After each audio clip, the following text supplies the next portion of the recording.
शादी मना रही हूं। मेरे पिता और मेरे पिता के दर्द और उनके प्रति सेवा मेरा सबसे पहला कर्तव्य है। और मेरे पिता जब दर्द और विरह के अंदर कैसे करवट बदलते होंगे, कैसे एक दिन निकलता होगा, कैसे एक रात निकलती होगी, तो उस बेटी को बाहर शादी करना शोभा नहीं देता। मेरे भाग्य की लकीरों में नहीं लिखा है, क्योंकि मेरे भाग्य की लकीरों में सेंट्रल जेल लिखी थी, जिसके 10 साल मैंने फेरे किए हैं, 10 साल मैंने फेरे किए हैं, क्योंकि वो मेरा कर्तव्य था। मुझे चुनौती देने वाले अपने गिरबान में झांक कर देखें।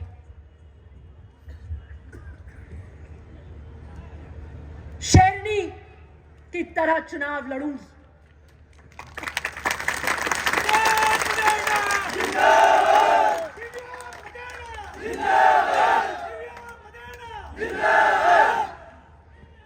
राजनीति के किसान सूरमाओं की बेटी हूं,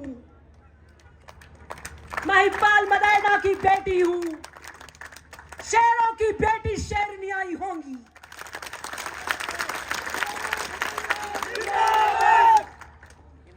शेर प्रतीकात्मक किस चीज का होता है? मुझे बड़ी हंसी आई जब उन्होंने कहा कि जंगल भेज दो, निम्न से निम्न स्तर का प्रहार किया। शेरनी का अर्थात, शेर का अर्थात प्रतीकात्मक होता है। बहादुरी, साहस, निडरता, शक्ति स्वरूप, गर्व, आत्मविश्वास, ये शेर के प्रतीकात्मक है। हम कहते हैं अपने बच्चे को, अरे क्या कर रहे भाई, क्या रो रहा है, शेर सा बहादुर बन। थोड़ा सा कुछ ज्यादा कोई रॉब करता है, जैसे मैं करती हूँ विधानसभा में, तो क्या इतनी क्यों शेर हो रही है? वो मुझे समझ ही नहीं आता कि आज की इस आधुनिक युग के अंदर भी क्या इतनी कुंठित मानसिकता हो सकती है।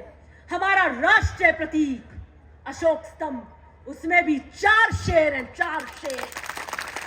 मैं पूछना चाहती हूं, क्या अशोक स्तंभ के वो 4 शेर जो साहस, शक्ति स्वरूप, गर्व और आत्मविश्वास के प्रतीक हैं, क्या उनके लिए भी आप ऐसी राय रखते हैं? क्या उन्हें भी जंगल में भेजना चाहते हैं? जो हमारा राष्ट्रीय प्रतीक है, एक शेरनी, अब ये नारे बोल रहे थे तो मैंने भी एक नारा लिखा, एक शेरनी लड़े होशियारी लड़ाई रे, एक शेरनी लड़े होशियारी लड़ाई रे, चलो आपा भी दे मेरा साथ रे।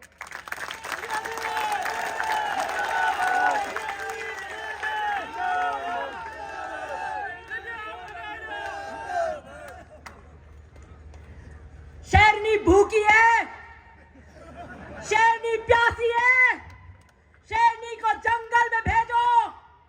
शेरनी शेर के साथ ही रहती है, खी खी वहां भेजो। अपनी बेटियों के लिए भी बोलते हो क्या ये? ना मैं भूखी हूं, ना मैं प्यासी हूं, मैं पैदाइश से तृप्त हूं, कोई तृष्णा नहीं है मुझे।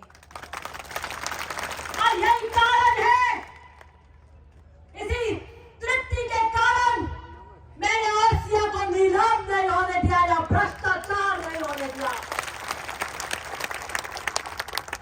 किसी की भूख और प्यास के कारण आसिया का बिजली घर नीलाम हो रहा था, थानों में बंधन पाट मची थी, तहसील तो राम भरोसे थी, गांधी जी के बिना कुछ नहीं हो रहा था वहां। वो किसकी भूख और प्यास थी? मैं तो तृप्त हूं और पैदाइश से तृप्त हूं, ईमानदारी में मेरे पिता से लेकर आई हूं।